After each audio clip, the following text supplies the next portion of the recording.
నమస్కారం అండి. నా పేరు డాక్టర్ స్వచ్ఛల, జీవా ఫర్టిలిటీ సెంటర్స్ లో సైంటిఫిక్ డైరెక్టర్ ని. థైరాయిడ్ లెవెల్స్ అబ్నార్మల్ గా ఉంటాయి అంటే ఎక్కువ తక్కువ ఉంటే కూడా మిస్క్యారేజెస్ అవ్వచ్చు. ఎలా ఏంటి కనుక్కుందాం. ముందుగా ఏంటంటే తక్కువ థైరాయిడ్ హార్మోన్స్ ఉంటే హైపోథైరాయిడిజం అంటారు, ఎక్కువ ఉంటే హైపర్ థైరాయిడిజం అంటారు. రెండిటి వల్ల పిండం ఆగకపోవడం, మిస్క్యారేజెస్ అవ్వడము, ప్రెగ్నెన్సీ అప్పుడు కాంప్లికేషన్స్ అవ్వడం అనేది చాలా కామన్ అన్నమాట. సో థైరాయిడ్ ఏంటి? థైరాయిడ్ ఒక చిన్న గ్లాండ్, చిన్న ఆర్గన్ అన్నమాట. ఇది హార్మోన్స్ ప్రొడ్యూస్ చేస్తుంది. ఏవి? T3 అని, T4 అని. వీటి వల్ల మీ బాడీ మెటబాలిజం అనేది రెగ్యులర్ ఉంటుంది. అంటే టెంపరేచర్ రెగ్యులేట్ అవ్వడము, జీర్ణం అవ్వడం, అన్నిటికీ థైరాయిడ్ చాలా ఇంపార్టెంట్. కాకపోతే రీప్రొడక్టివ్ హెల్త్ అంటే మీ సంతానలేమి సమస్యకి కూడా అబ్నార్మల్ థైరాయిడ్ ఒక కారణం కావచ్చు. Early stages, pregnancy early stages లో కూడా దీని ప్రభావం చూపిస్తే కనుక మిస్క్యారేజెస్ అనేది అవ్వచ్చు. ఇదే కాకుండా అండం విడుదల అవ్వకపోవడము, గర్భసంచి లైనింగ్ బాగుండకపోవడము, పిండం వచ్చిన అతక్కపోవడము, మీరు ప్రెగ్నెంట్ అయినా బేబీ బ్రెయిన్ డెవలప్మెంట్ సరిగా అవ్వకపోవడం అనేది కూడా జరగచ్చు. సో ఎలాగా?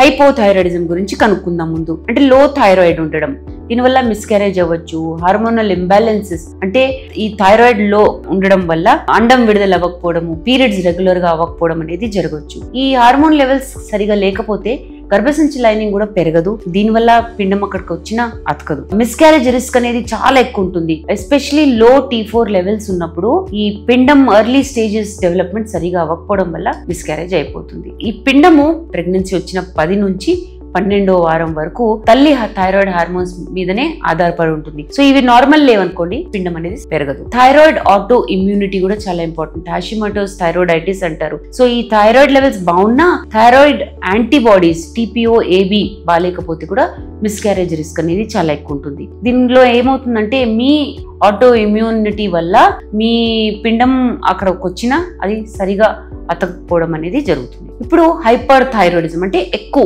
ఓవర్ యాక్టివ్ థైరాయిడ్ ఉంటే ఏమవుతుంది?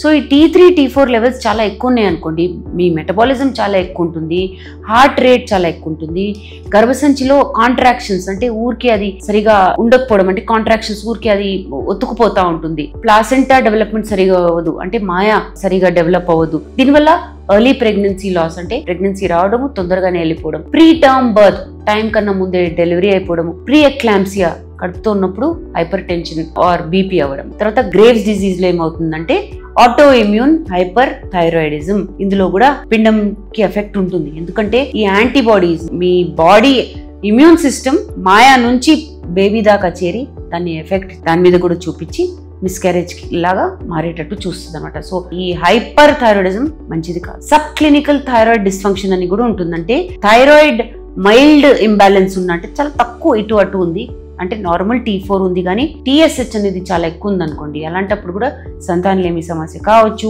మిస్క్యారేజ్ రేట్ చాలా ఎక్కువ ఉండొచ్చు. మీరు IVF కానీ ఎర్లీ ప్రెగ్నెన్సీ ప్లానింగ్ చేసేటప్పుడు ఎర్లీ ప్రెగ్నెన్సీలో దీన్ని సరిగా గమనించి ఎక్కువ తక్కువ ఉంటే ట్రీట్మెంట్ తీసుకోవాలి. సో ఈ ట్రీట్మెంట్ ఏంటి? టెస్టింగ్ ఏంటి? TSH థైరాయిడ్ స్టిమ్యులేటింగ్ హార్మోన్ అనేది సింపుల్ బ్లడ్ టెస్ట్ చేయించుకోవాలి. ఇదే కాకుండా free T4, T3 thyroid antibodies అంటే TPO-AB అన్నానే అవి రక్త పరీక్షల ద్వారా కనుక్కోవాలి. తర్వాత ఐడియల్లీ ఏంటంటే అంటే సాధారణంగా ఏంటంటే 2.5 milli international units per litre కన్నా ఫస్ట్ ట్రైమిస్టర్, మొదటి ట్రైమిస్టర్ లో దీనికన్నా తక్కువ ఉండాలి. సో ఎక్కువ తక్కువ ఉంటే దీనికన్నా మీరు ట్రీట్మెంట్ ఆప్షన్ అనేది తీసుకోవాలి. లివోథైరాక్సిన్ అనేది హైపోథైరాయిడిజం లో ఇస్తారు. ఇది ప్రెగ్నెన్సీ అప్పుడు కూడా సేఫే, కానీ గుర్తుపెట్టుకోండి మీరే స్వయంగా ఈ టాబ్లెట్స్ వేసుకోకూడదు. డోసేజ్, డ్యూరేషన్ అంటే ఎన్ని రోజులు వేసుకోవాలి మీ ఆబ్స్టెట్రిషియన్, మీ గైనకాలజిస్ట్, మీ డాక్టర్, మీ ఎండోక్రైనాలజిస్ట్ డిసైడ్ చేసి ఇస్తారు. కాబట్టి స్వయంగా వేసుకోకండి. మీకు గనుక ఈ సమస్య ఉంటే తప్పకుండా జీవా ఫర్టిలిటీ సెంటర్స్కి వచ్చేయండి. Thank you.